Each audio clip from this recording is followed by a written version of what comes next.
boa noite, galera. Tudo bem com vocês? Essa daqui vai ser a nossa segunda aula. Como eu tinha falado lá no grupo, possivelmente eu iria fazer uma aula de anatomia, mas eu achei desnecessário, porque o que é mais importante da parte de anatomia, além de vocês terem pelo menos o nome dos órgãos ali, é vocês saberem a ideia do corte anatômico. Mas à medida que a gente for avançando dentro dessa matéria, a gente vai vendo, né, o nome de cada corte e de cada estrutura, tá certo? Então, um adendo antes de começar essa aula. Infelizmente, na aula anterior, eu acabei cometendo um erro. Qual foi esse erro? Eu acabei misturando a caracterização de classe com ordem. Eu falei ali que na ordem dos animais, que eu dei o exemplo, que normalmente a ordem se utiliza tegumento. Na verdade, eu estava falando de classe. Foi um erro meu, eu estava muito cansado, porque eu já tinha tentado gravar algumas vezes a aula e eu acabei trocando ordem pela classe, né? Eu esqueci que eu tinha colocado domínio, reino, filo, e eu puxei a classe lá para cima para que ficasse um pouco mais organizado, que eu não vi como é que eu poderia organizar. Eu pensei em colocar cada slide uma coisa, só que eu desisti disso, tá bom? Então, esse daqui foi o meu erro da aula passada, me desculpe, tá bom? Eu tô aprendendo ainda, é natural, mas de resto só foi isso. Então, bora lá. Na aula anterior, eu ensinei a vocês como é que a gente vai ver um cladograma, tá bom? Então, o que é isso daqui? Isso daqui é um ancestral comum entre eucariotos e procariotos. Então, aqui vai puxar um ramo para bactéria, aqui vai puxar outro ramo para arqueia, tá bom? Então, aqui a gente está mostrando um ancestral comum que se divide em todo mundo aqui. E aqui é uma incerteza de classificação, como eu tinha falado antes. E cada um desses daqui é um evento de cladogênese e cada segmento é um evento de anagênese. Lembra que eu peguei e falei o que era anagênese e cladogênese? Para quem não lembra de evolução ou não deu isso em evolução. Normalmente isso é genética evolutiva, ou então é genética ecológica, ou então evolução ecológica fala muito mais disso. Mas dentro da sistemática também, porque surgiu daí esses termos. Mas vamos embora lá. Uma coisa antes de a gente começar com o Pistol Conta. O que é interessante de vocês verem aqui, prestar atenção. Lembra que eu falei que existe grupo monofilético, parafilético e polifilético? Lembra lá que o grupo polifilético ele acaba pegando dois seres vivos e ignora os ancestrais comuns entre eles e todos os outros descendentes? E lembra que eu falei que um grupo parafilético você tem um ancestral comum entre um grupo, mas você entre dois ou mais grupos, mas você ignora os outros descendentes? E eu falei que o monofilético você tem um ancestral e todos os seus descendentes? Lembram disso? Então, aqui é uma coisa muito interessante. Vocês com certeza viram que lá em protozoários, que protozoário é um grupo parafilético. Ele não engloba o ancestral e todos os descendentes. Ele engloba um ancestral comum e alguns descendentes tudo picotado. Então, por isso que ele é um grupo parafilético. Por que eu estou falando sobre isso? Isso daqui são as plantas. Arqueoplastidia, ou plastida, me desculpem, são os grupos das plantas. Olha aqui, embriófita. Clorófita, mas é embriófita, viviparide, rodófita, glaucófita. Com certeza vocês viram aqui em algas. Se vocês estão pegando algas agora, ou vão pegar depois, vocês vão ver isso daqui, tá bom? E aqui é um monte de protozoários. Alguns desses daqui são algas. E olha aqui, fungo, um protozoário aqui embaixo, protozoário, protozoário, protozoário animal. Então, você definir algo como um protozoário, um pré-animal, um proto-animal, né? Algo que não é animal, mas é a iniciação de um animal, tá errado. Porque todo isso daqui, você torna tudo isso aqui parafilético. Você ignora animal, você ignora planta, você ignora fungo, você ignora um monte de coisa que é considerada alga. E aí? E também outra coisa que é muito interessante. Alguns cientistas defendem que esses terminais aqui, ó, Rhodophyta, Glaucophyta, Animalia, Monoflagellata, Filasterídea, tudo isso daqui é um filo. Cada um desses daqui, terminais aqui é um filo, é aqui um grande grupo, um co-grupo, que é muito utilizado na bibliografia inglesa, tá bom? Na bibliografia em inglês, a gente utiliza essa coisa de coordem, grande grupo. Eu tinha falado lá atrás que isso daqui não é mais utilizado, que é taxonomia o quê? Lineana. Lá de Linnaeus, a gente está usando muito mais o quê? Cladística. Henning, século XX. Depois de teoria de Charles Darwin, tá certo? A gente está utilizando aqui dados moleculares, além da morfologia e buscando a filogenia e a história evolutiva, tá bom? Então era esse adendo que eu queria puxar para vocês. Olha o porquê protozoa é um grupo parafilético, tá bom? Então, dentro do opstoconta, que a gente já conseguiu definir um ancestral comum hipotético, a partir de uma série de características, a gente tem os animais, os fungos e todos esses grupinhos aqui formando algo que é chamado de opstoconta, que é algo interessante para vocês lembrarem, porque essa ideia de opstoconta vem do tipo de célula que eu vou falar lá na frente. Então, dentro dos opstoconta, nós temos essas ramificações, Nanerija, Holozoa e Holomicota. Holomicota a gente não vai falar muito. Holomicota é tipo aquele, sabe aquela coisa da biologia que tudo na biologia você não pode ter uma certeza em si, porque sempre tem alguma coisa que vai falar, ó, a falta de evidência não é indício que não existe alguma coisa. Ou então, a falta de análise não significa que a gente não pode chegar a um ponto. Não sei se vocês já ouviram algo parecido com essas coisas que eu estou dizendo, ou melhor, que lá, se eu não me engano, de Hawkins, né, do Gênesis Egoísta, ele fala o quê? Que dentro da biologia a única constante é a variável, ou seja, nada se mantém como uma regra, alguma coisa varia. Então esses carinhas aqui, eles acabam quebrando algumas coisas dentro das definições de Opstoconta, mas é porque eles vão perdendo ao longo da evolução, do processo evolutivo, algumas características que definiu Opstoconta. Quem teve micologia possivelmente viu que alguns grupos de fungo perdem o quê? Perdem mitocôndria e tem outra organela que faz a mesma função que a mitocôndria. Alguns perdem o flagelo. Esses grupinhos aqui, alguns perdem flagelo. Filastere perde flagelo, tá bom? Desculpem, em alguns ramos, eles perdem flagelo, tá bom? Mas o que é importante para a gente? Os holozoários, filozoa, apoicozoa. Os apoicozoa é o clado, né, que é um ramo que unifica conoflagelato e animais que eu vou falar na frente o que é que une eles dois, tá bom? Então aqui é interessante vocês verem quais são os grupos próximos de animais, se vocês quiserem procurar na bibliografia, as características que unem todos eles. É interessante, não é algo muito importante para a matéria, nem mesmo para a graduação de vocês, é algo muito mais rebuscado se vocês fizerem alguma especialização, algum estudo voltado a isso. Então, eu preferi não trazer isso, porque não é algo que vai ser tão cobrado assim. Mas possivelmente pode ser cobrado. O que define os opstoconta, o que une os animais os conoflagelados. Pode, talvez pode acontecer de perguntar o que é que junta os apoiconta com o filastera. Pode aparecer, mas eu acho que o Paulo não vai puxar isso daí, tá bom? Mas vamos embora lá. Quais são as características que definem os opstoconta? Primeiramente, eu tinha falado que eu iria fazer uma aula sobre anatomia, mas eu não fiz. Mas embora aqui um pouquinho de anatomia. O que é algo posterior? Algo posterior é algo que vem depois. O que é algo anterior? É algo que vem antes. Então, quando eu falo a região anterior de alguma coisa, é a região da frente. Porque muita gente pensa assim, anterior foi ontem, o dia anterior foi ontem, o dia que passou, então o que passou está lá atrás. Não é isso.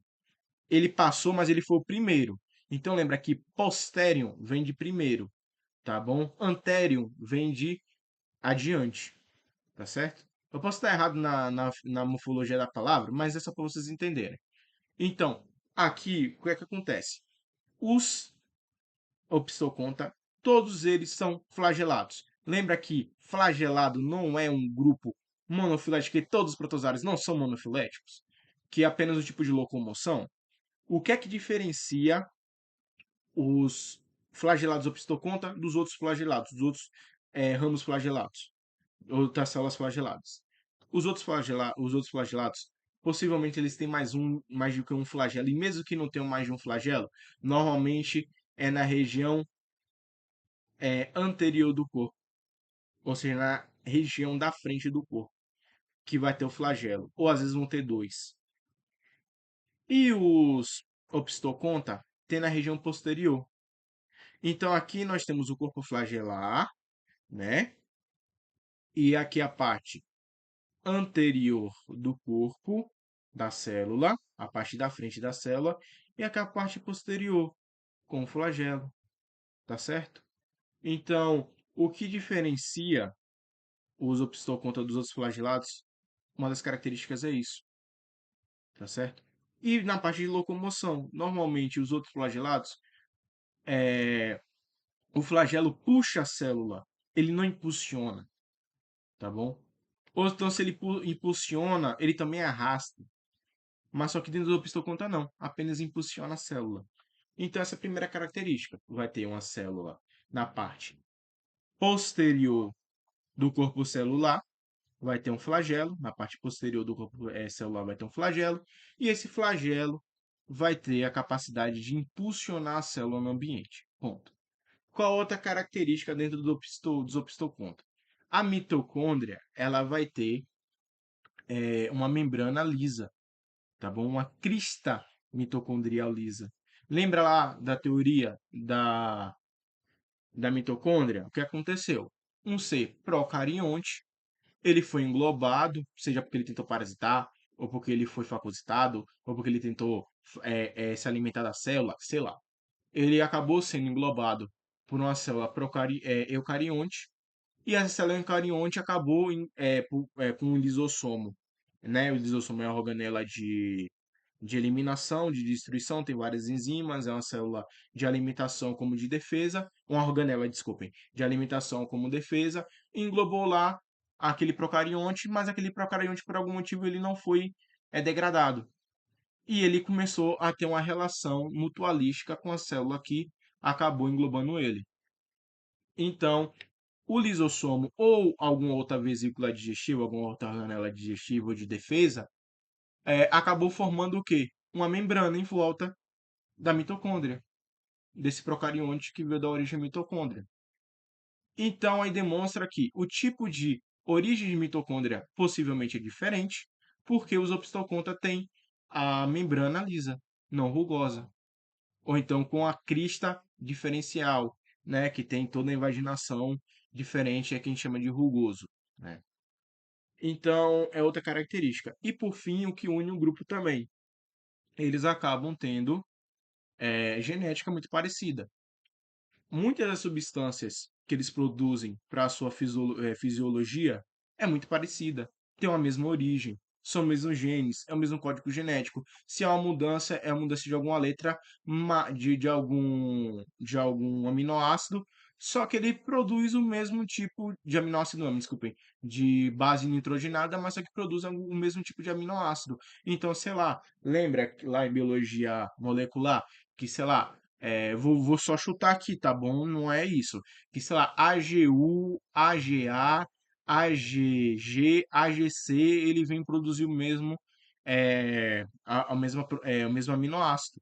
Aí, sei lá, houve uma mutação e trocou o A pelo U, lá no final. Vai produzir o mesmo aminoácido, tá certo?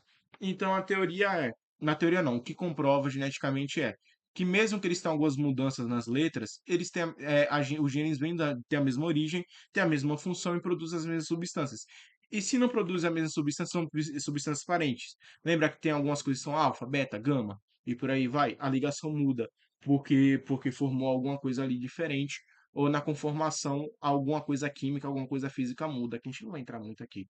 Mas então, resumindo, o que é que define os opistocôndrios? Tem um flagelo na região posterior da célula que impulsiona a célula. Ponto.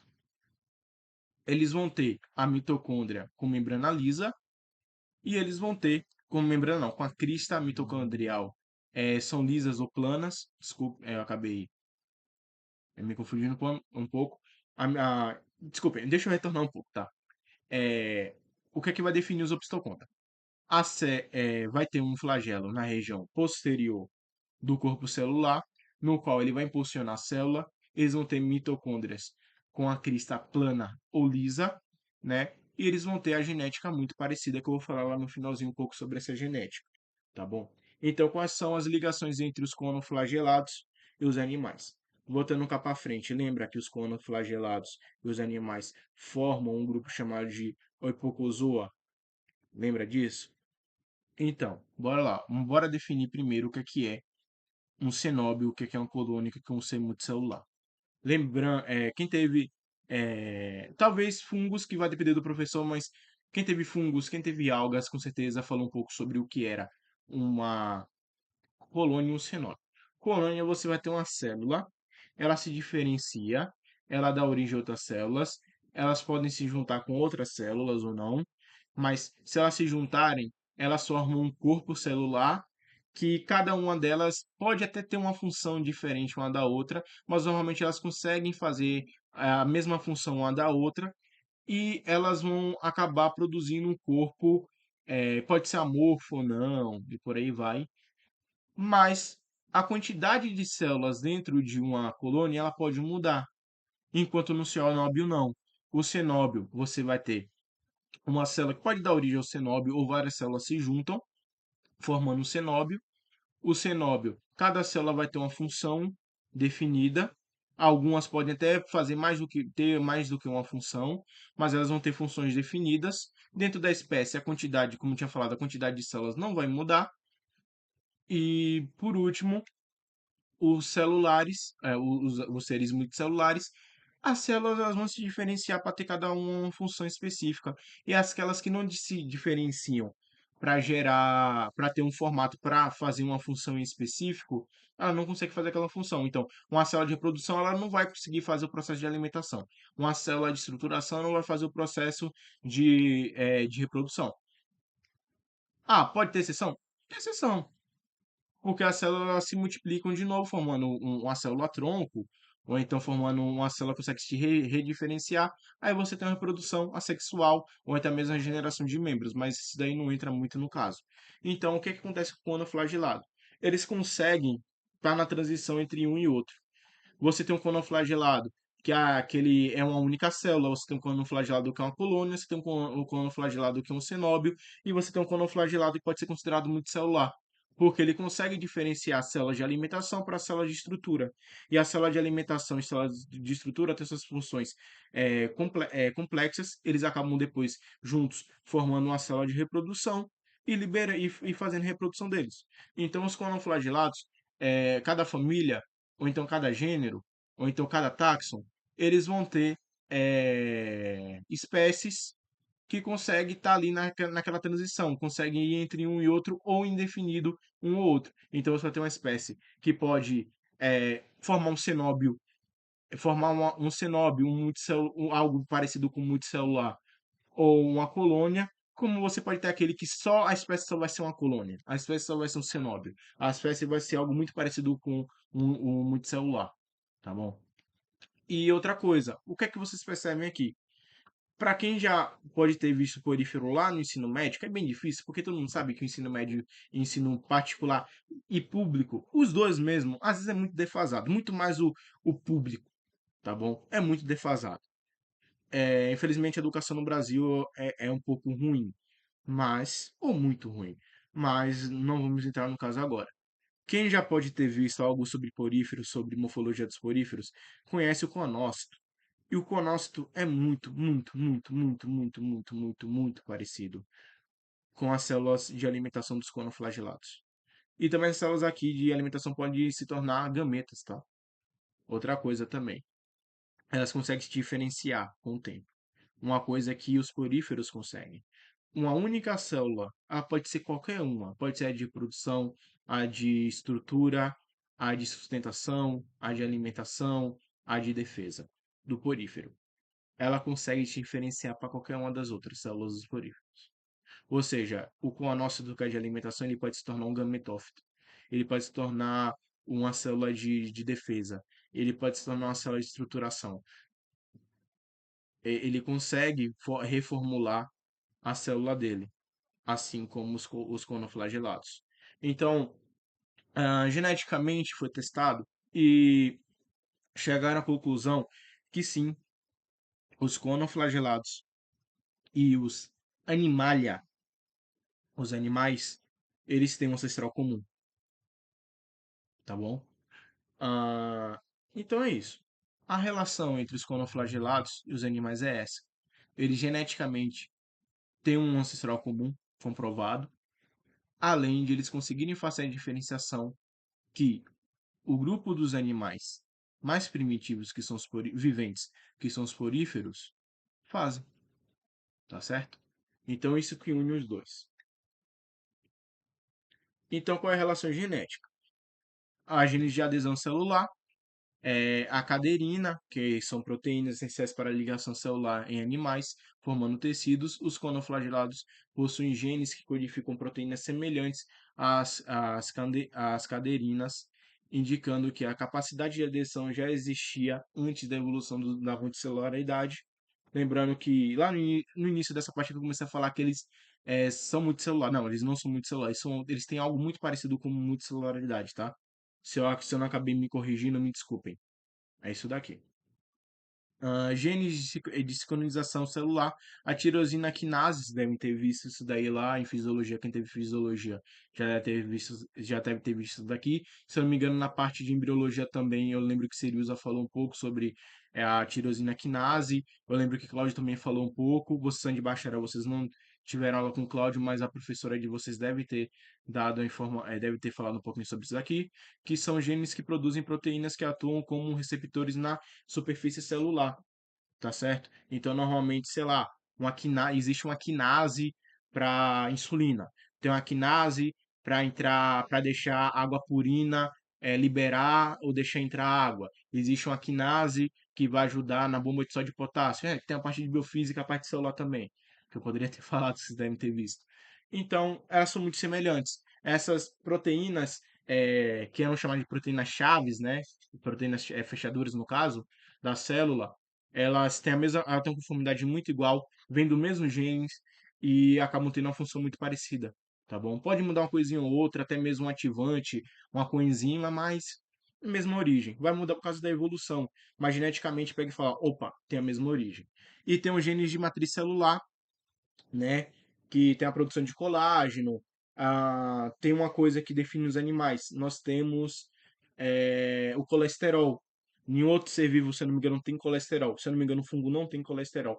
Mas tem organismos que têm proteínas. Organismos não. Tem conoflagelados que têm substâncias, têm gorduras parecidas com colesterol. Tem sinalizadores muito parecidos com o colesterol. Quem lembra colesterol? Para que é a função do colesterol? Ele é um sinalizador e também precursor de vários hormônios. Ele é muito essencial para a gente. Além disso, ele está o quê? Na parede, está lá na membrana celular. A membrana celular tem as fosfoproteínas e entre a fosfoproteína é, nós temos colesterol que é utilizado como algo para aumentar a fibratidade, né? Para aumentar a parte apolar da membrana, além de dar uma estruturação. Então, os conoflagelados têm gorduras muito parecidas com o colesterol, com quase a mesma função, com quase as mesmas funções, tá bom? E além disso, os genes de matriz também, né? Eles acabam tendo, como eu tinha falado antes, tem genes que mesmo que modifiquem as letras, eles conseguem gerar os mesmos tipos de proteína, que as proteínas vão ter as mesmas funções de quebra de aminoácido, quebra de carboidrato, quebra de outras proteínas, remoção de substâncias ruins, controle osmótico, regulação fisiológica. Então, isso que une, né, ainda mais os conoflagelados com os animais. Então, isso aqui são as referências, são todos artigos, tá bom? Não tem nenhum livro aqui, vocês podem ver tudo que eu falei lá no Lehring, né? Todas as informações aqui eu puxei do Lehring. Essa é a única coisa que eu, além das imagens, né, que eu puxei da Wikipédia, todas as outras coisas eu mesmo escrevi à mão, mas essa definição aqui foi muito boa. Na hora que eu fui procurar as imagens, eu li, tava em espanhol, e eu falei, não, cara, essa definição aqui tá bem melhor do que eu queria fazer, que eu queria botar os tópicozinhos, mas para ajudar vocês eu fui lá e colei para ser mais rápido, né?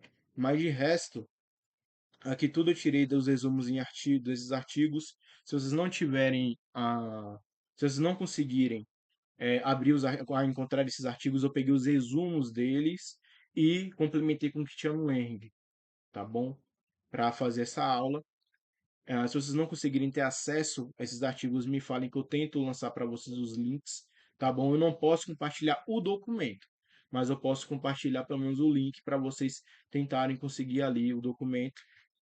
Então, de resto é isso, né? Espero que vocês tenham gostado dessa aula. Se tiverem alguma crítica a fazer, a crítica é bem-vinda. Desculpem se eu me enrolei, se eu acabei me confundindo em alguma coisa, mas eu estou aprendendo ainda como lidar com essa parte. Mas, contudo, é isso. A próxima aula, possivelmente, que eu posso até fazer uma aula antes sobre a definição de um animal, mas eu prefiro separar porífero em duas aulas, né? Que normalmente os professores fazem isso, separam porífero em quatro, eu posso separar em duas.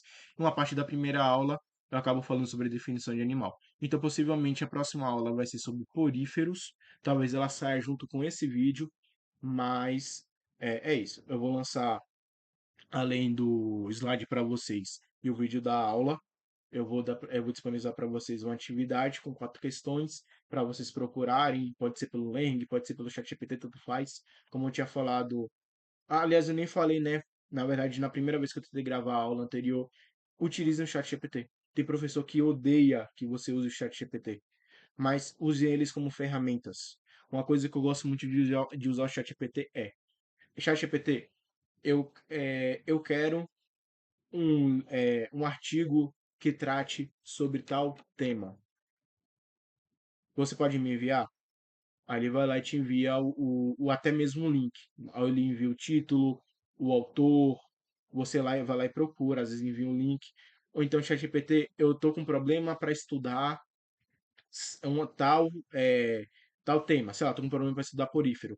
Por favor, me dê uma lista, desculpem, uma lista de temas para que eu estude poríferos. Ele vai lá e te dá uma lista de temas para você começar a ter um segmento. ChatGPT, eu terminei de estudar. Eu estudei isso, aprendi isso e isso. Você pode fazer um quiz de perguntas para que eu estude, para que eu tenha uma fixação melhor do meu estudo. Pronto, utilizem dessa maneira. Não utilizem o chat para ficar fazendo relatório, para ficar fazendo TCC, IC. Cara, não vai pegar. Aprenda a fazer a revisão bibliográfica de vocês, tá bom? Mas use o chat GPT para estudar. É muito bom. Leia um livro, faça suas revisões, digitalize as revisões, mande como arquivo para o chat, principalmente pelo Gemini, que ele aceita dessa maneira. Fala, crie questões baseadas nisso. Cara, é muito bom. Me ajudou demais em muita matéria. Consegui recuperar toda a nota que precisava em biofísica. Para vocês terem ideia, eu precisava de 9,1 em biofísica. Eu tirei 9,5 porque eu estudei. Eu fui lá, li o livro, fiz minhas anotações, vi vídeo aula e pedi para o ChatGPT a cada 2 horas fazer 10 questões para mim. E me ajudou demais, porque achar as questões foi muito difícil, tá bom? Eu não conseguia ter um nivelamento bom com as questões que eu consegui achar na internet. Com o chat ajudou demais. Então, saibam usar as ferramentas que vocês têm à disposição de vocês. Contudo, é isso. Muito obrigado pela atenção de vocês. Qualquer coisa, podem entrar em contato, que eu vou acabar dando o auxílio a vocês em qualquer momento. Pode mandar de madrugada, quando eu acordar, pegar o celular. Primeira coisa que eu vou fazer é responder, né? Então, contudo, é isso. Valeu e até